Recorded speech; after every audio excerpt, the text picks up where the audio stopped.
আমরা গোপাল অধিকারী মনের কথা ইউটিউব চ্যানেল থেকে আমরা বলছি। আমরা দাদাকে পেয়ে গেছি, দাদাকে পাওয়াই যায় না, দাদাকে আজকে আমরা পেয়েছি। দাদার থেকে আমরা একটু কিছু মনের কথা শুনে নেব, দাদার কিছু অভিজ্ঞতা বা খেলার সময়ে ক্লাবের সম্বন্ধে কিছু কথা শুনে নেব। দাদা একটু নামটা বলে একটু বলুন। আমার নাম তপন কুমার ঘোষ, তপা বলেই আমি পরিচিত। হ্যাঁ, আমি এখানেই জন্মগ্রহণ করেছি, করার পর তারপরে আমি আস্তে আস্তে ডিস্ট্রিক্ট খেলেছি এবং ডিস্ট্রিক্টে জুনিয়র সিনিয়র এবং 24 এই আইএফএসির তিনটে একসঙ্গেই খেলেছি। খেলার পরে তারপরে আমি কলকাতা মাঠে যাই এবং কলকাতা মাঠে আমি প্রথমে মোহনবাগান জুনিয়র, তারপরে পুলিশ এসি, তারপরে ক্যালকাটা জিমখানা, তারপরে খিদিরপুর, তারপরে রাজস্থান, তারপরে মোহনবাগান, তারপরে জর্জ টেলিগ্রাফ খেলে আবার রাজস্থানে ব্যাক করে আমি খেলা শেষ করি। দীর্ঘ 15 বছর ধরে আমি ফুটবল খেলেছি। আর মেইন যে জিনিসটা আমাদের এই যে নবমিলন সংঘ, এই নবমিলন সংঘ তখন কিন্তু খুব ছোট ছিল, তখন আমরা ডিস্ট্রিক্ট অ্যাফিলিয়েশন পাইনি।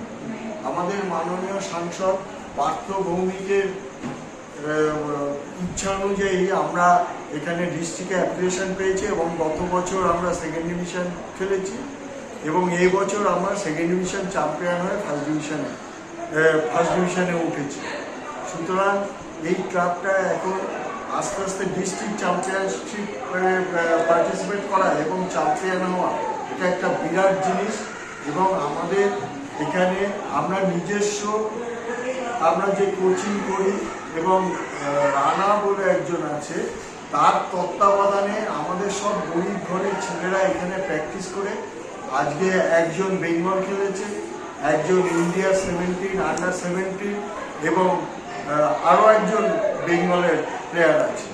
এরা বিভিন্ন ক্লাবে খেলছে এবং আপনারা জানেন আজকে আমার সঙ্গে তন্ময় এসেছিল, তন্ময়ও আমার সঙ্গে ফুটবল খেলেছে। ও তো ইন্ডিয়াও খেলেছে, অ্যাজ ওয়েল অ্যাজ মোহনবাগানের ক্যাপ্টেন ছিল, ইজোঙ্গালেও খেলেছে এবং বেঙ্গলেও প্রতিদ্বন্দ্বিতা করেছে। সুতরাং আমি বলবো যে এই ছোট ক্লাবটা আজকে একটা মহিরুহ হতে চলেছে। হ্যাঁ, সেই ক্লাবকে আজকে এই ক্লাবটা এত প্রত্যন্ত অঞ্চল থেকে, যদিও এখনো প্রত্যন্ত অঞ্চল নেই, নৈহাটি এখন বিরাট জায়গা হয়ে গেছে। কলেজের মাঠের পাশে আমরা যে ছোট ক্লাবটা দেখেছিলাম, এখন সেই ক্লাবটা আজকে ডিস্ট্রিক্ট চ্যাম্পিয়নশিপে সেকেন্ড ডিভিশন থেকে ফার্স্ট ডিভিশনে উন্নীত হয়েছে। আমি সমস্ত আমার ক্লাবের যারা কর্মকর্তা আছে এবং প্রেসিডেন্ট, তারপরে সেক্রেটারি যারা আছে, উপর্যুপরি যারা এই ক্লাবকে, যেসব প্লেয়াররা তাদের মানে প্রচণ্ড পরিশ্রমের ফলে কিন্তু আজকে আমরা ফার্স্ট ডিভিশনে উন্নীত হয়েছি। অবশ্যই। ধন্যবাদ। দাদার সঙ্গে একটু আমিও সেলফি তুলে নিই দাদার সঙ্গে। দাদা কাছে পাওয়াটা খুব ভাগ্যের ব্যাপার আমাদের। দাদা আমাদের ইউটিউব চ্যানেল সম্বন্ধে আমি তো আপনি তো জানেন আমি অয়েল পেন্টিং আর্টিস্ট, প্লাস পাশাপাশি আমি একটা ইউটিউব চ্যানেল খুলেছি গোপাল অধিকারী মনের কথা বলে। এটা মনের কথাটা কেন নাম দিলাম আমি একটু বলে দিচ্ছি। সেটা হচ্ছে মোদি সাহেব যেরকম মন কে বাত একটা প্রোগ্রাম করেছিলেন, আমি ঠিক আমার চ্যানেল থেকে গোপাল অধিকারী মনের কথা বলছি, মনের কথা চ্যানেল।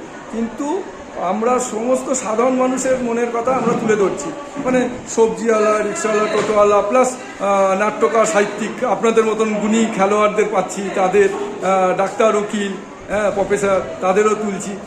মানে সমস্ত মানুষের মনের কথা এবং বাচ্চাদেরও, মানে আমার আর্টের স্টুডেন্ট প্লাস পড়ার যে স্টুডেন্ট আছে তাদের মনের কথা, বাচ্চাদের মনের কথা, সমস্ত মানুষের মনের কথা আমি আমার চ্যানেল থেকে তুলে ধরছি। আমাদের চ্যানেলের জন্য কিছু একটু বলুন। আমি গোপালকে অনেক দিন ধরেই চিনি, বালিগঞ্জে আমার সঙ্গে ওর পরিচয় হয়েছিল। তারপরে আমি ওর মুখে শুনতে পেলাম যে ও আমার জন্মস্থল এই 5 বিজয়নগর, এখানেই থাকে এবং নতুন একটা চ্যানেল খুলেছে গোপাল অধিকারী মনের কথা, গোপাল অধিকারী মনের কথা। এবং এই চ্যানেলটা ও খুব সুন্দরভাবে পরিচালনা করছে এবং ও সমাজের বিভিন্ন স্তরের লোককে নিয়ে এই চ্যানেলটা চালাচ্ছে। আপনি সমাজের দরিদ্র যেসব লোক আছে তাদের দিয়ে চ্যানেলটা চালাচ্ছে এবং যেসব বড় বড় প্লেয়ার আছে বা বড় বড় যারা প্রতিষ্ঠিত যেসব সেলিব্রিটি আছে ওদের দিয়েও খুব সুন্দর ও চ্যানেলটা চালাচ্ছে।